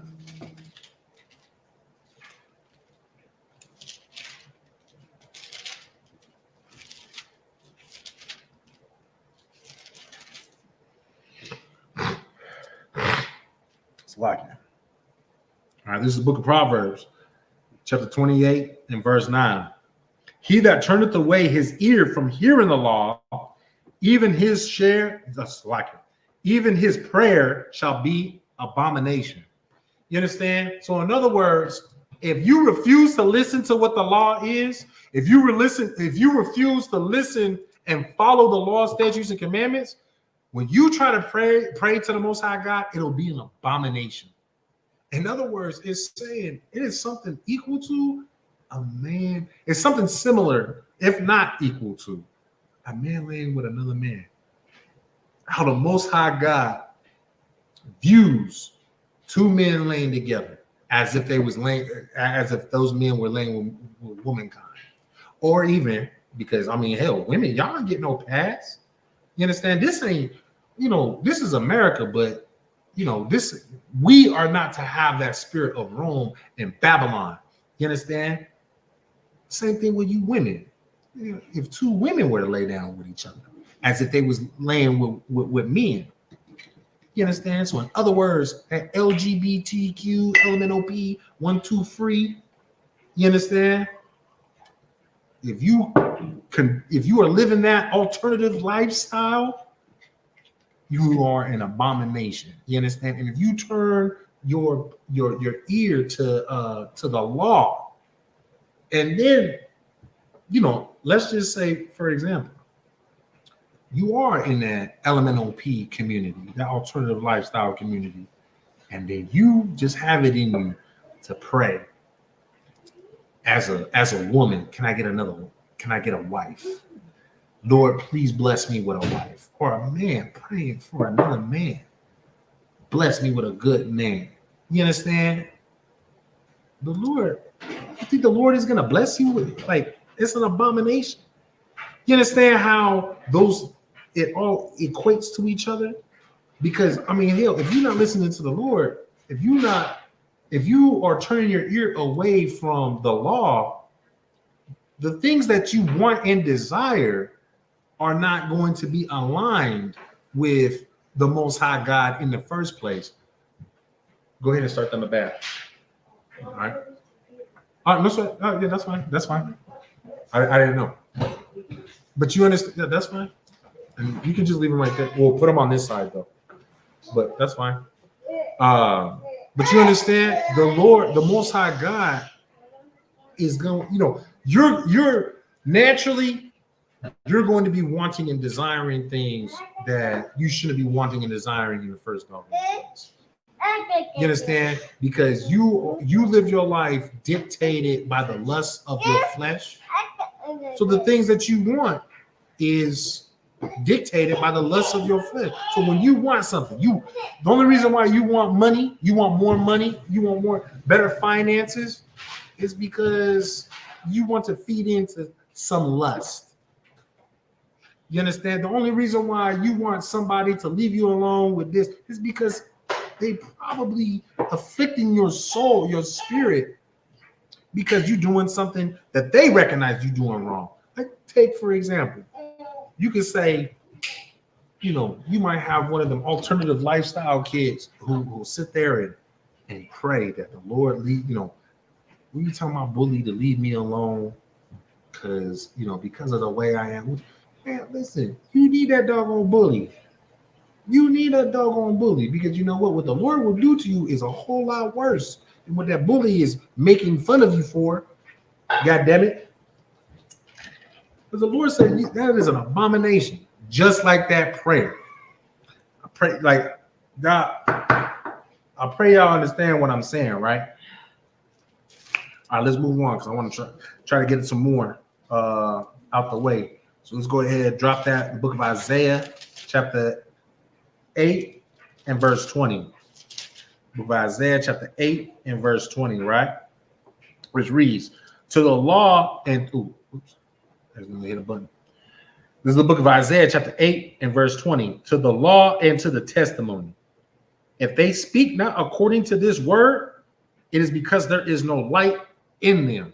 You understand? So in other words, when it comes to the law and the testimony of the law, if they're going to speak not according to the word, it is because there is no light in them. Let's say, man, listen, if you can't talk about anything else but smoking weed, you understand? Like, y'all know that I'll bring that topic up. You understand? But that's not my only topic.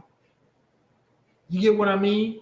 And mind you, it's not about smoking weed. It's about how you should stop smoking weed.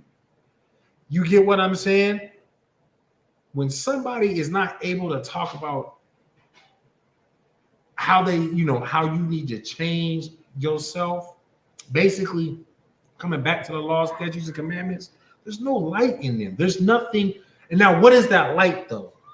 That light, we should always keep in mind that without this law, without the Most High God, without these laws, statutes, commandments, think of yourself lost in a cave, in a cavern, right? And then you come across the ISUPK. Boom, that's that tunnel with the light. I need to go into that direction. I need to follow that brother with the lantern. I need to, you know what I'm saying, who's going into that direction of the light, who's going to help guide me out of this dark cavern. You get what I'm saying? That's how you gotta kind of like picture it. You understand? To the law and to the testimony. If they speak not according to this word, it is because there is no light in them. There's nothing to follow. When it's coming, when we're talking in the regards of the law and then their testimony, if they can't speak on it, or if we can't speak it according to this word, then it's because there's no light. It's because they're wicked. They want to be in the darkness. You understand? They want to be in the darkness where either they play as if, you know, they're ignorant and clueless. Oh, I didn't know I wasn't supposed to smoke weed. I didn't know I wasn't allowed to be a drunkard. I didn't know I couldn't be a whoremonger. I didn't know it was okay to be on, you know, these stripper poles. You understand? But of course, they're playing the I don't know ignorant card because they enjoy it. They might tell you, oh, you know, whatchamacallit, I'm only doing it out of necessity. I only smoke weed because I got this ailment, that ailment. I only strip because this is the only way I can make money.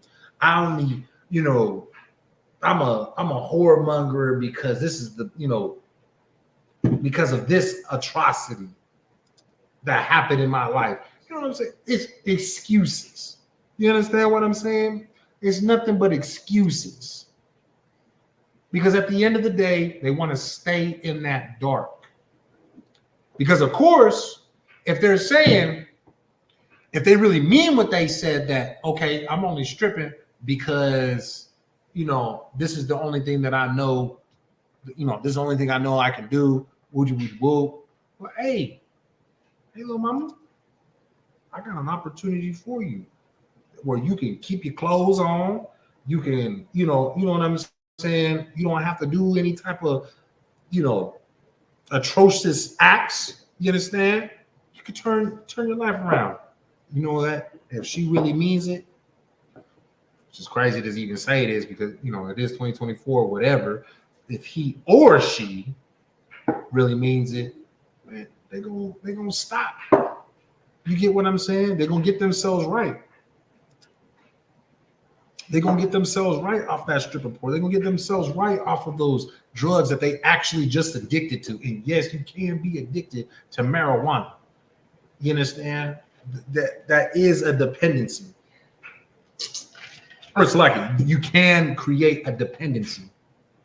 Because goddamn it, if you can create a dependency on something as simple as taking melatonin, where you have to up the dosage with melatonin because you can't sleep without it, and your body got so used to taking a certain dosage, and you got to up the dose. Why would weed be any different?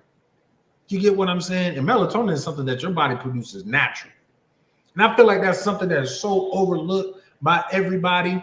Because I know a lot of like examples that people say, like, oh, you don't wake up just to take, Tylenol because you want to get high, or you don't wake up and say, oh, let me go do some Tylenol. But you wake up and want to do some marijuana, which is still a good ass example. You know what I'm saying? But I feel like everybody, overlooks, the use of melatonin when it comes to, because, one of the biggest things, people try to say, oh, it helps me sleep. Which, I mean, hell, I've got sleep insomnia. You understand? With especially because of the issues that I got from my doggone past. You understand? I got issues with sleeping. But I mean, hell, the Lord said I couldn't smoke weed no more, so I put that aside. That was a commandment. Put that aside. The Lord said we supposed to listen to our physicians, and mind you as well, I'm one of them people just because of one of my my family's history on my mother's side. They pill addicts. So at a very young age, I've always been super anti, pills. Unless I actually, like I need to take it, I need some doggone Tylenol, then I'll take it. But otherwise, I try my hardest not, I'm very against taking pills. You know what I'm saying? But but then it's like people want to neglect, like melatonin. That's over the counter, something that you naturally produce. But you know what? Your body can create a dependency on it. It's the same thing with marijuana.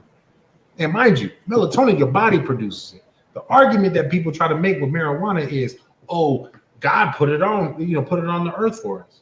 You know what? Your body naturally produces melatonin, but you can be addicted to it. You can create a dependency where you keep on upping it, and then you know what? Now you're stuck in this stupid position where now you know what? Melatonin does not work for me at all. I need narcotics. Now you pill pop, and then you just gonna build up from there. You get what I'm saying, man? Listen, that's why the ISUPK is so doggone important for so-called Blacks, Hispanics, and Native Americans. You understand? Because we are all about making sure that we keep the light of which we get for ourselves so that we can be a light for somebody else that's trying to find their way out of whatever addictions or atrocities that they're going through in their own lives. You understand what I'm saying? That's enough of Isaiah 8:20. Let's go ahead and drop that. Let's go to the book of Jeremiah, chapter 31 and verse 33. And most likely, because I'm looking at the time, most likely we'll finish up the rest of my notes next class. Most likely, next class. All right, just giving y'all a heads up. But let's try to burn through as much as we can. No pun intended. But no, for real, right? Book of Jeremiah, chapter 31. Oh, that's not the book of 31. Verse 33, right? Which reads, but this shall be the covenant that I will make with the house of Israel. So right now, the Lord is saying, hey, man, this is what the covenant is going to be that he establishes with you, so-called Blacks, Latinos, and Native Americans, right? After those days, saith the Lord, I will put my law in their inward parts and write it in their hearts, and will be their God, and they shall be my people. You understand? There is going to be a time where it's just going to be in us to already follow the law. You understand? Because right now it's in us to break the law. But do you know why it's in us to break the law in the first place? Well, go back to what we had just read in what was that? No, it was in the book of Psalms 78 and 5. You understand? We're not teaching our children. When you teach your children, just think about it like this. For those of y'all that are watching that are adults, right? The things that you learn as a child that, you know, whatever it may be, maybe it's just the way that you clean your house, how you just do something as simply, simple as washing the dishes. It is inside you to just do it a certain way. What's that certain way? The way you was taught when you was a kid. You understand? There's going to be a time where it's already going to be in us to just naturally follow the law because you've been taught since you were a kid. That's what we are building and establishing right now in the ISUPK under Commander Jerry Yohana. You understand? That's what's being created right now is our future generations, my sons. You understand? My nephews and my nieces that are in the ISUPK. You understand? Those are the ones who are being raised up so that, on some level, they don't need these classes because it's in them already to follow the law, statutes, commandments, to have that brotherhood. You understand? They'll watch of course they're going to watch the classes and, require the classes because, they might need a more, a more,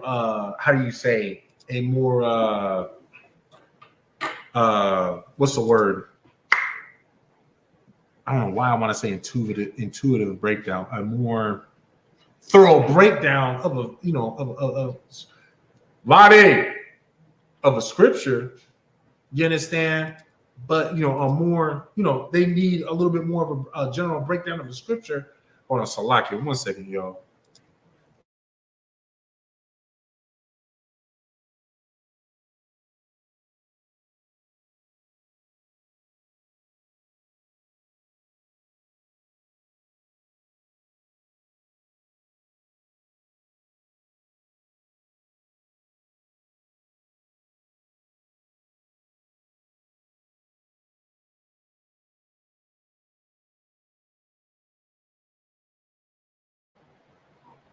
Salaki, y'all. But y'all understand, our future generations, they're going to have, that law in their inward parts.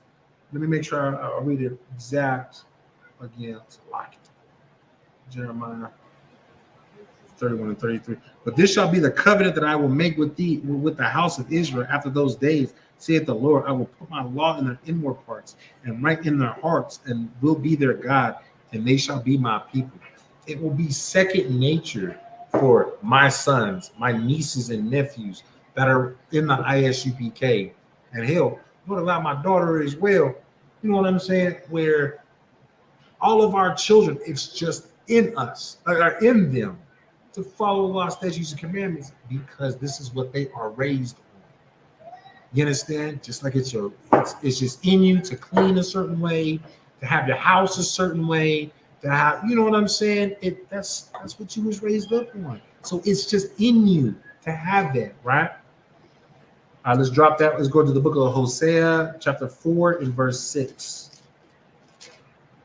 The book of Hosea, chapter 4 and verse 6. My people are destroyed for lack of knowledge. Because thou hast rejected knowledge, I will also reject thee, that thou shalt be no priest to me.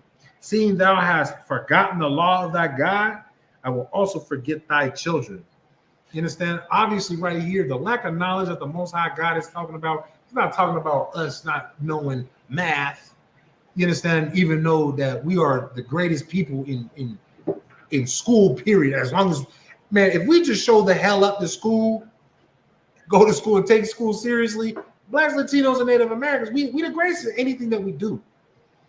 You understand? Huh? No. Yeah, that's fine. Just leave the door open. You understand? We're the greatest people that do anything. Anything that is able to be done on earth, we are the greatest to do it. You understand what I'm saying? So like I lost my place. Yeah. Oh, but you understand? But the knowledge that the Most High is talking about is the knowledge of ourselves, who we are. And because we don't know who we are, we're not able to follow the law, statutes, and commandments. We don't care who we are because we want to be like everybody else. We want to, we want to live in their ways. You understand? And so because of that, we forget who we are. And now we ain't got the knowledge of knowing the law, statutes, and commandments, knowing what the Most High God had commanded us. And so because of that, now we get dealt with. Where the Most High God deals with us, he said, I will reject thee. So he rejects us so that we're not going to be priests. You understand? And since we forget the law of the Lord, then he's going to forget our kids, our children. You understand? That's why it's important for not just ourselves as mothers and fathers to know and keep the law, but also for us to carry it, pass it over to our children, the next generation, so that they will continue that on as well. Or else the Most High God is going to destroy us. Now you think that Blacks, Latinos, and Native Americans, that we on the up and up because a lot of us is on some entrepreneur nonsense? Just think about it. Entrepreneurship is on a huge. There's a great failure rate with entrepreneurship. You understand? It's always good to have that mindset that what, I'm gonna go get that bag, build my own business. And I'm not discouraging anybody. I'm not trying to discourage anybody to go and pursue that. Of course, go and do that if you have, the plan to, have your own business. But just know that when you do not have knowledge of yourself, when you are destroyed for the lack of knowledge, everything else is going to soon follow after that as well, including your business. Because in other words, the Lord is not with you. You understand? Let's go ahead and drop that. We're going to go to the book of Matthew, chapter 2 and verse 6. Like I said, I do want to try to pick this up. We just got a few more minutes, right? This is the book of Matthew, chapter 2, verse 6. And thou, Bethlehem, in the land of Judah, art not the least among the princes of Judah. For out of thee shall come a governor that shall rule my people Israel. Oh, Salaki, I don't think. Oh, I said Matthew, Salaki. Book of Malachi, chapter 2 and verse 6. I was like, that's my fault. Salaki, yo. Malachi. There we go. Book of Malachi, chapter 2 and verse 6. Salaki, y'all. The law of truth was in his mouth, and inequity was not found in his lips. He walked with me in peace and equity, and did not turn many away from inequity. You understand? This right here is talking about a priest keeping the law. You understand? The law of truth was in his mouth. So what he spoke was the truth of the law. You understand? And inequity was not found in his lips. In other words, he wasn't speaking like how the Christian pastors speak, like how TD Jake speaks. You understand? To basically make you offend the law, right? To put it simply. He walked with me in peace and equity. So in other words, this man walked in the law. His actions were alongside with the law, statutes, commandments, and did not turn many away. Did turn many away from inequity. So in other words, he was leading by example and showing people that, hey, you can live like this. And in fact, you should live like this. You understand? This is how a priest should be, a priest and prophet of the Lord. You know what I'm saying? Not like TD Jakes, where he's got allegations about doing abominable things. You understand? Which in turn, that's why everybody in TD Jakes' church, they're only good people for, you know, that small amount of time that they're in that church. And being realistic, they're not even good people, because you know damn well them brothers is looking around for that next sister that they can get into the sack. And a lot of them sisters is basically thinking the same way. What's the next brother that I can bag for myself within this church? You get what I'm saying? They're in that church being lustful, thinking they're doing something good because they're doing as what the pastor, you know, Pastor TD Jakes commands them. You get what I'm saying? This right here, Malachi 2:6, shows you how, you know, a priest should actually be. Where he not only does he speak the truth, but he also walks in a way that causes people who are in inequity to change their ways and say, you know what, I want to be like that brother. Who made somebody tell me a mega church pastor that you can name off where you've heard people say, damn man, I want to be just like Joel Osteen, TD Jakes, Creflo Dollar, any of these people. You never hear that. You might hear people say, yeah, that's who I listen to, but you never hear them say, that's who I want to be. But you know what? Come into the ISUPK and you'll see and hear brothers talk about how, and strive to be as righteous as Commander Johnny Yohana. Strive to actually be like Yahweh Mashiach. You understand? You don't get that anywhere else on the face of the earth. Just because you got fringes, you know, on something. You understand? Because you got them goofies who got goddamn fringes on their socks and underwear and their t-shirts, making them look like they got dresses on because they got the spirit of TD Jakes in the first doggone place. You understand? And of course, they don't understand the Bible. You feel me? That doesn't mean that, you know, for one, that they preach to the Lord, but they actually follow after the Lord. That they're actually walking in a way that others want to follow. Y'all see them videos that have come out, right? Where they're talking about just how disgusting, you know, the lavender lads are. You understand? How they talk to the people. No, they really don't want to be like them. The only people who wants to be a part of the lavender lads are the people who hear and realize that, yeah, this Bible is talking about me. I am an Israelite. I am of this bloodline, but I don't want to stop smoking weed. I don't want to stop smoking. I don't want to stop sleeping with whores. I don't want to stop being a whore. That's who's in these fake Israelite camps. If you're not in the ISUPK under Commander Johnny Yohana, you are in love with being a Christian, and you don't want to let it go. It's as simple as that. As simple as that. I pray that y'all understand. All right. And so with that, so we're actually going to cut it off right there. You understand? So we left off of the book of Malachi, chapter 2 and verse 6. And next week, we'll probably reread that again and then pick up onto the book of Matthew, chapter 23 and 23. You understand? And then we'll close this out, this topic out, and prepare for the next one. All right. So with that, Shalom Yahweh Shem Yahweh Thumb to the brothers. Shalom Yahweh Shamar and Lathub Shem Yahweh to the sisters. Class dismissed.